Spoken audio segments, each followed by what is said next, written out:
como o artista pode se posicionar com relação ao futuro. E aí, para fechar o que eu tenho a dizer, e esse problema que hoje se põe para qualquer criador que está pensando em uma obra artística, etc., especialmente para aqueles que trabalham com novas tecnologias, novas mídias, o que fazer, então, com relação ao futuro. E aí eu vou propor 4 possibilidades que eu acho que podem ser importantes daqui para frente para quem é artista. A primeira é levar as últimas consequências os rompimentos que a tecnologia permitiu. Então, por exemplo, a tecnologia hoje está permitindo romper com a ideia de autoria, está permitindo romper com a ideia de criação individualista. Então, você já tem alguns exemplos, nem tão novos, como, por exemplo, o coletivo Wuming, ou a tentativa do Recombo, o finado Recombo, o saudoso Recombo, aqui no Brasil, de romper com essa ideia de autoria, mas até agora não tem nada radical nisso. Eu acho que a maioria dos artistas ainda trabalha muito com a ideia de criação individual. É difícil se livrar disso.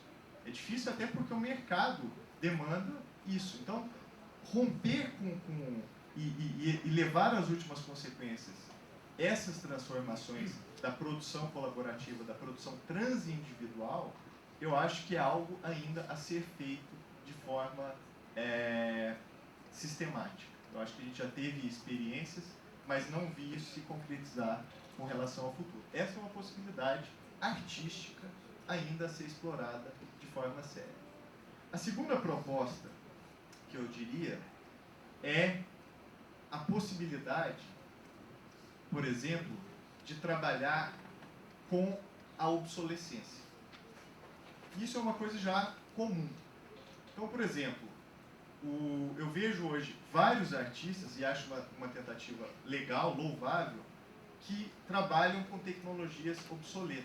Então buscam, vamos dizer assim, aqueles espaços poéticos que foram deixados vazios em tecnologias que não tiveram nem tempo para serem desenvolvidas de forma plena. Então, por exemplo, muito artista hoje fazendo obra em ASCII. Então você tem o Vuk Kozic na Eslovênia e vários outros que se especializam em fazer obra em ASCII. Câmera digital que tira foto em ASCII. Outros artistas criando, por exemplo, um gravador de vídeo em vinil. Usa a tecnologia de vinil para gravar vídeo. É um uso de poéticas passadas que acabaram obsoletas antes da sua plenitude artística ter sido explorada. E é interessante porque o mundo das artes plásticas aceita isso. Então, se você é um artista, até uma dica, trabalhe com a ideia de obsolescência, porque o mundo das artes plásticas adora isso. Tanto que o maior artista do mundo hoje em novas mídias, que é considerado um sucesso absoluto, é o Cory Arcangel, que acabou de dar uma entrevista para a Art Forum agora no mês de março, e ele trabalha com tecnologias obsoletas. Não são totalmente obsoletas, mas é o Nintendo de primeira geração, para quem gosta de videogame, o Nintendinho, que ele usa, por exemplo, para criar versões mods de Super Mario e etc, etc. Eu sempre penso comigo mesmo, quero ver alguém trabalhar com Xbox, com um jogo que foi lançado a semana passada. Quero ver alguém fazer um mod com Dead Space, com Mirror's Edge, etc. Até hoje não vejo. Por quê? Porque a gente ainda não tem um distanciamento e aquele conforto que a passagem do tempo traz com relação à criação artística. Então, de certo modo, é até seguro, e mais seguro trabalhar com o Super Mario do que trabalhar, sei lá, com Viva a Pinhata do Xbox. Mas, enfim, isso para dizer que esse é um outro caminho que está sendo explorado, está presente no mundo das artes plásticas. Quando alguém vai para uma Bienal, é possível ver obras que trabalham com tecnologia obsoleta. A própria exposição do altermodernismo na Tate Britain tem lá várias obras que trabalham, por exemplo, com projetor de slides e com coisas desse tipo, que, enfim, são reaproveitadas no âmbito de uma proposta artística. Então, esse é um outro caminho. O terceiro caminho que eu vejo que é interessante e desafiador é o engajamento frente a frente com o sistema científico. É o artista falar, não vou deixar para trás, não vou deixar, vou participar da criação artística de igual para igual com qualquer pessoa, por exemplo, da engenharia, das ciências exatas, etc. Há tentativas, e algumas bastante interessantes, desse engajamento olho nos olhos, de igual para igual. Acho que o Eduardo Kac, lá com seu coelho transgênico verde, é uma tentativa interessante dessa possibilidade. Ele partiu para uma experimentação genética para criar lá o coelho dele. Há obras muito interessantes, por exemplo, de Space Art, de Sky Art, que são interessantes também, que também tentam olhar de igual para igual com a ciência. A própria Laurie Anderson, mulher do Lou Reed, excelente cantora, diga-se de passagem, já esteve lá na NASA como colaboradora artística, mas ainda falta algo. Eu acho que assim, são experiências que são muito interessantes, mas ainda não são aquele engajamento de igual para igual, olho nos olhos, que a arte poderia se propor a enfrentar. Eu acho que ainda falta o artista cientista, quase como um New Renaissance Artist, que vai lá e vai enfrentar esse desafio de não deixar para trás o campo da arte do ponto de vista das ciências.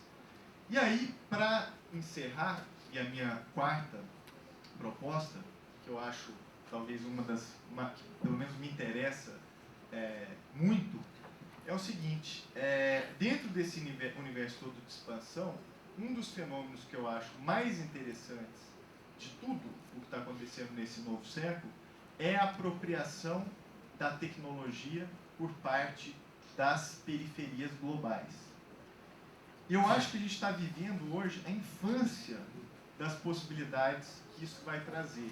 Eu acho que a tecnologia, ao ser apropriada pelas periferias, sem fazer parte, muitas vezes, nem de um movimento de resistência, nem de uma consciência política, mas por acidente mesmo, muitas vezes acidente mercadológico até, como é o caso das lan houses aqui no Brasil, vai abrir um espaço muito radical para experimentação, para novas visões de mundo, para novas formas de organização social, políticas, artísticas, científicas, etc.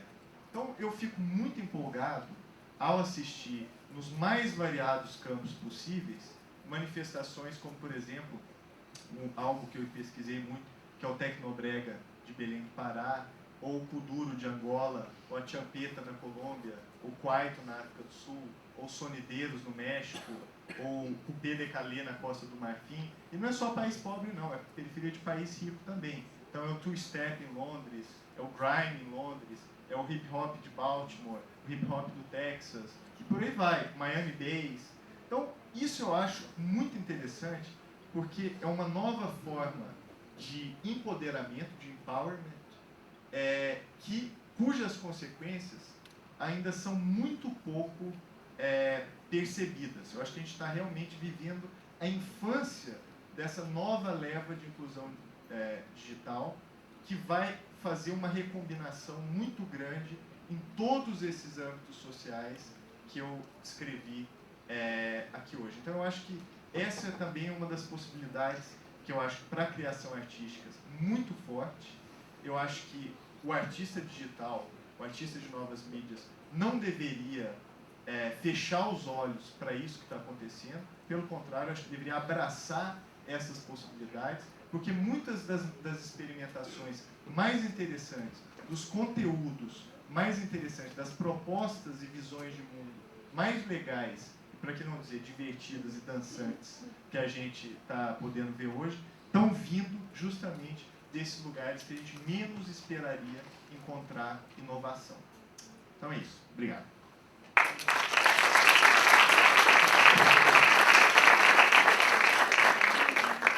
Ignorante aleges não excusados. Ah, muito bom. Você procurou no iPhone aí? Nós somos colegas lá de São Francisco, mas o Google sempre ajuda um pouco.